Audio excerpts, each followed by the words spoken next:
RS Esporte.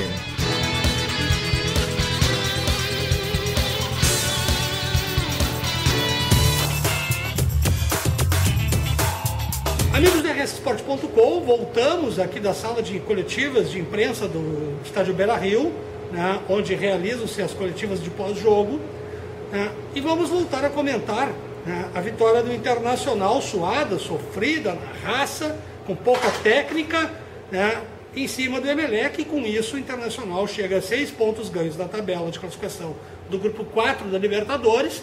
O Emelec ainda é líder por saldo de gols, e lá atrás vem o The Strongest com 3 pontos e a Laú com 0 pontos, que enfrentam-se hoje ainda, né, pela Libertadores para encerrar a terceira rodada. Ao meu lado, Wagner Jung, né, da Inferno é meu destino.com.br, que vai junto dar a sua análise e seus comentários sobre a vitória colorada, que, Wagner, foi difícil. Foi até uma das melhores atuações, não tecnicamente falando, mas em raça, que o Inter apresentou, que ainda não havia apresentado essa raça este ano de 2015. Né? A torcida foi do céu ao inferno, do inferno ao céu, 2 vezes. Valendo trocadilho. Valendo trocadilho, né?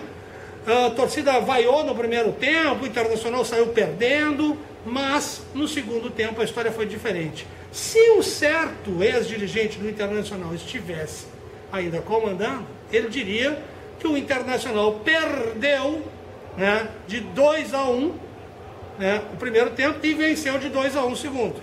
Né? O que tu acha, as tuas análises sobre essa vitória do Inter? Olha, foi uma vitória que deu para expressar que o Inter, pelo menos, espírito de campeão tem. Às vezes o time não funciona, que foi o que a gente viu hoje. O Internacional funcionou até os 15 primeiros minutos, quando o Nilmar pegou, fez o gol, até pode ter sido até um pouco depois disso, ou um pouco antes. Mas foi ali que o Internacional estava funcionando. Dali por diante o Internacional se acomodou e o Emelec veio com tudo para cima.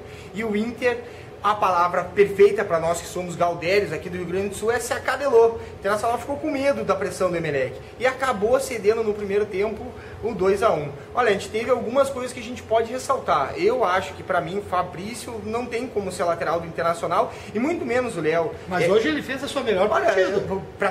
Pra você ver que o nível que a gente está falando... Não tomou nenhum deles, nenhum foi nas costas dele. Concordo perfeitamente, né? Mas, mesmo assim, o Fabrício, ele tem atuação de regular para baixa há bastante tempo, né? E não só o Fabrício, o outro lateral, o Inter-Léo, hoje rifou a bola o tempo todo. Ele não conseguiu fazer um tipo de jogada. Então, quer dizer, o Internacional não tem aproximação.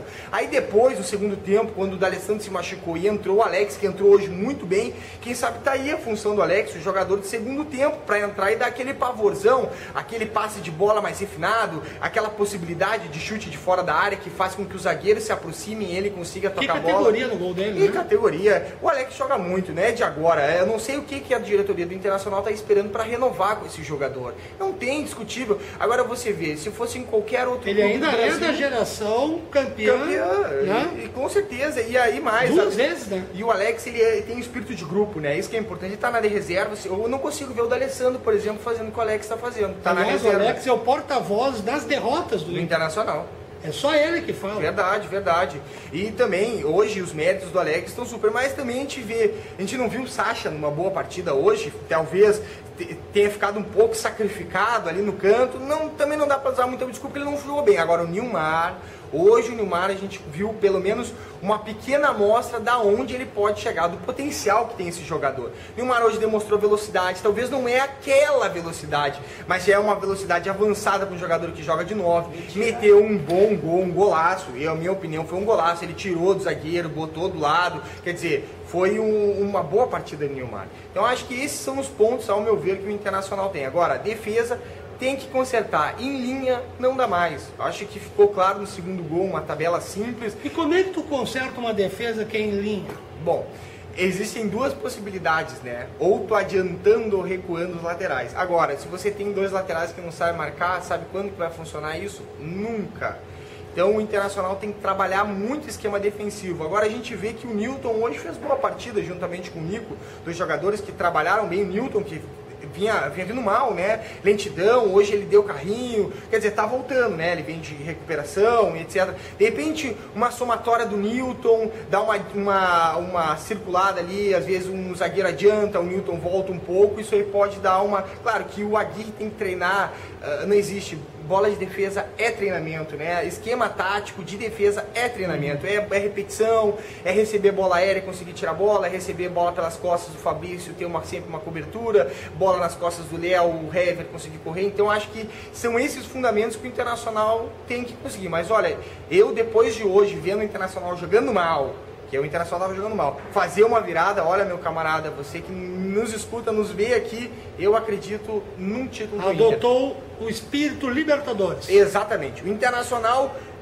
não tem o que discutir, o Internacional tem espírito de campeão, isso o Internacional tá... Nesta partida apresentou isso. Nessa partida, e na Universidade do Chile também, a intensidade, aquela coisa que a gente procura tanto, então acho que são coisas que a gente vê no Inter e que são coisas promissoras. O Internacional hoje, o Aguirre conseguiu diminuir os espaços, né? Verdade. Porque os gols do Emelec não foram gols de jogadas de chegada e criação do Emelec. Com certeza. Foram de erros do Internacional. Tanto que o segundo gol foi de uma bola mal recuada.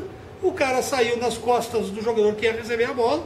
Entrou facilmente na área, driblou o Alisson, pum, fez e terminou o primeiro tempo com a torcida vaiando, torcedores brigando na arquibancada entre si. Enfim, foi um inferno. Foi um inferno. Aí no segundo tempo chegou ao céu, conseguindo essa virada de 3-2. Verdade. Nota pro Internacional. Olha, eu vou chegar ao Internacional e vou botar 7,5. Tá, e Pro Diego Aguirre. Olha, pro Diego Aguirre eu vou de 9. E eu falo por quê? Porque o Diego Aguirre foi corajoso. Ele não se intimidou, ele podia ter usado o Jorge Henrique desde o início, que tinha dado certo. Que eu falo que uma totalidade dos técnicos iam ter adotado o esquema certo. O Abel era assim, né? Deu certo um dia, no outro dia vai igual. Ele assumiu, botou o Vitinho, não foi bem o Vitinho também foi mal. Então aí ele fez as substituições certas, saiu o D'Alessandro machucado, entrou o Alex, e depois saiu o Vitinho, entrou o Luque. Quer dizer, o Luque também não foi bem, mas o Aguirre acertou nas substituições, né? Por isso que eu vou numa nota 9 pro Aguirre. Eu vou falar porque um ponto que eu tirei. A entrada do Jorge Henrique, acho que o Valdívia poderia ter rendido muito mais. Ele chegou a chamar o Valdívia, chegou a chamar, mas não, aí não colocou. Enfim, você volta, né, com certeza. Muito obrigado pela sua participação aí. Agradeço. O Internacional agora só volta a pensar em Libertadores a partir do dia 18 contra o próprio Emelec. Enquanto isso, volta suas atenções para o Campeonato Gaúcho, competição que está em 4º lugar na tabela de classificação. Quer dizer, vai se classificar, né, para o mata-mata. Vai. Quem corre perigo é o co-irmão do Inter. Mas enfim, muito obrigado pela audiência e confiança e até a próxima. Valeu, obrigado.